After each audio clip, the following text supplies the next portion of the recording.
50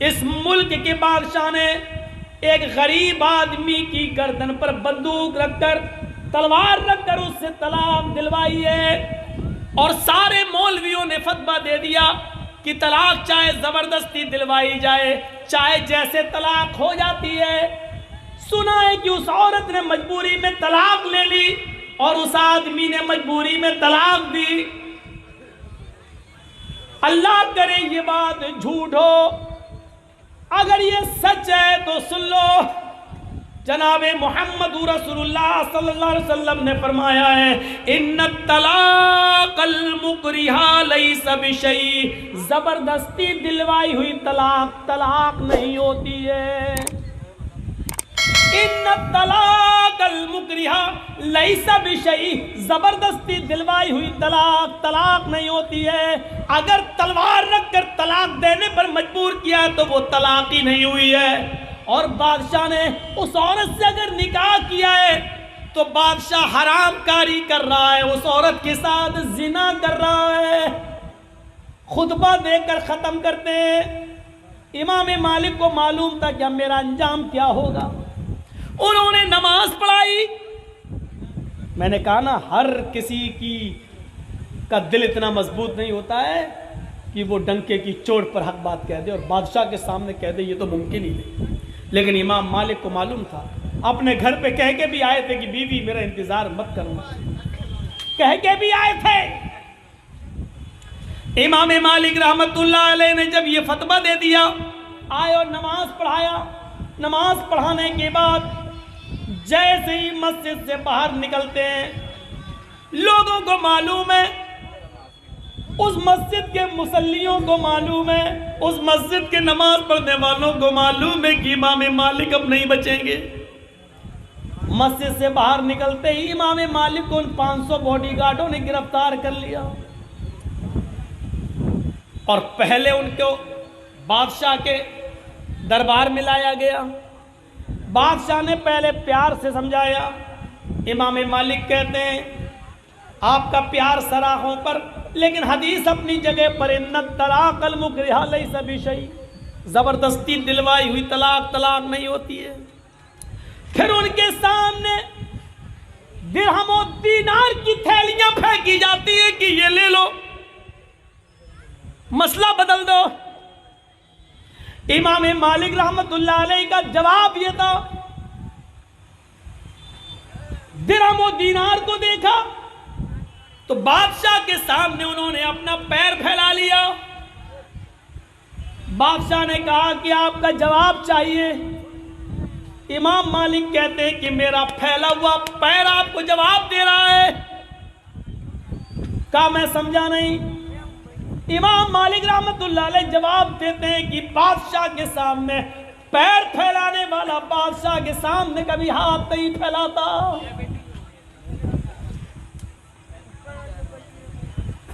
تمہارے تو ووٹ 1,000 روپے میں بک جاتے ہیں، تمہارا تو ایمان 1,000 روپے میں بک جاتا ہے۔ کورٹ میں جھوٹی گواہیاں تم 100 200 روپے لے کر دے دیتے ہو، اپنا ایمان نہیں بچا پاتے۔ ووٹ تک بیچ دیتے ہو، ووٹ 500 روپے لیا فلاں پارٹی کو دینا، معلوم ہے اس سے نقصان ہے، پھر بھی ہم دیتے ہیں۔ جن کے ووٹ 500 اور 1000 روپے میں بک جائیں، ارے تم سے اچھی قیمت تو اس کتے کی ہے جو کم سے کم 10,000 روپے میں خریدا جاتا ہے۔ 10,000 روپے میں اس کتے کی قیمت 10,000، تمہاری قیمت، تمہارے ضمیر کی قیمت 1,000، کتوں سے بھی سستے ہیں آج ہمارے ضمیر، ہمارے دل کتوں سے بھی زیادہ سستے ہیں۔ بادشاہ نے کہا اب ان کو باندھ دو، باندھ دیا گیا۔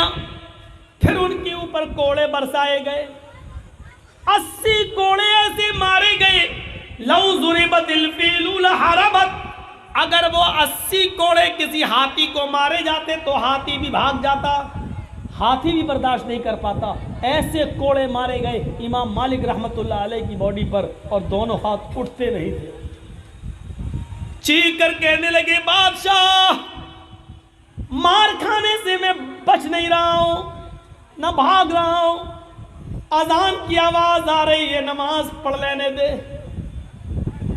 ٹھیک ہے، ایک آدمی نے ان کو وضو بنوایا، نماز پڑھنے کے لیے کھڑے ہوتے ہیں اسی بادشاہ کے دربار میں، لیکن ہاتھ اٹھنے کے لائق نہیں ہے، اتنا مارا گیا ہاتھ میں کہ دونوں ہاتھ زمین پر لٹکے ہوئے اڑ نہیں رہے، شل پڑ گئے۔ ایسے ہی بولتے ہیں اللہ اکبر، ہاتھ لٹکے ہوئے کیونکہ اٹھ ہی نہیں رہے۔ آپ نے دیکھا ہوگا، کبھی حج کرنے گئے ہوں گے مکے میں یا مدینے میں، بہت سے لوگ ہاتھ چھوڑ کے نماز پڑھتے ہیں، دونوں ہاتھ نیچے کر کے۔ کیوں؟ امام مالک کے ماننے والے ہیں، وہ کہتے ہیں کہ ہمارے امام نے نہیں باندھے تھے اس لیے ہم بھی نہیں باندھیں گے۔ یہ نہیں دیکھتے ہیں کہ امام مالک نے مجبوری میں نہیں باندھے، ان کو بادشاہ نے مارا تھا، کوڑے مارے تھے، اس لیے ان کے ہاتھ اٹھتے ہی نہیں تھے۔ اب جب اٹھ ہی نہیں رہا تو آدمی نماز کیسے پڑھے گا؟ کیسے؟ وہ مجبوری میں باندھے تھے امام مالک نے مجبوری میں چھوڑے، تم جان بوجھ کے چھوڑ رہے ہو۔ اس کے بعد میں پھر ان پر کوڑے برسائے گئے۔ جب دیکھا گیا کہ کوڑے کھانے کے بعد بھی یہ نہیں مانتے تو کہا ان کو مارنا تو بیکار ہے، ان کی جان نہ لی جائے۔ ان کے پیروں میں بیڑیاں ڈال دی گئیں، منظر دیکھنا، حق بات بولنے کا رزلٹ دیکھو۔ ان کے پیروں میں بیڑیاں ڈال دی گئیں، ہاتھوں میں ہتھکڑیاں ڈال دی گئیں، اور ایک گھوڑے کے اوپر ایسے ان کو ڈال دیا گیا، پیٹ کے بل ان کو ڈال دیا گیا، پیر اس طرف اور منہ اس طرف، ایسے پیٹ کے بل ایسے، پیروں میں پیروں میں بیڑیاں ہیں، ہاتھوں میں ہتھکڑیاں ہیں، اور ایسے ان کو گھوڑے پہ ڈال دیا گیا ہے۔ اور بادشاہ نے کہا پورے مدینے کے اندر ان کو گھماؤ اور اعلان کر دو کہ جس نے بھی بادشاہ کے خلاف اگر فتویٰ دیا اور بادشاہ کے خلاف زبان کھولی، اس کا یہی حال ہوگا جو میں نے امام مالک کا کیا ہے، یہی اس کے ساتھ کیا جائے گا، بلکہ اس سے بھی بڑی سزا دی جائے گی۔ ایک آدمی بادشاہ کا چمچہ گھوڑے کی لگام پکڑتا ہے، امام مالک کو اوندے منہ گھوڑے پر ڈالتا ہے اور مدینے کے چکر لگا رہا ہے، پوری بستی میں گھما رہا ہے، اور قربان جاؤ امام مالک رحمت اللہ علیہ کے ان جملوں پر، بستی میں گھومتے بھی جا رہے ہیں۔ بادشاہ کا چمچہ کہہ رہا ہے بادشاہ کی بات نہیں مانی اس لیے سزا ملی ہے، اگر کسی نے بھی سر اونچا کیا اور بادشاہ کے خلاف زبان کھولی تو اس کا یہی انجام ہوگا۔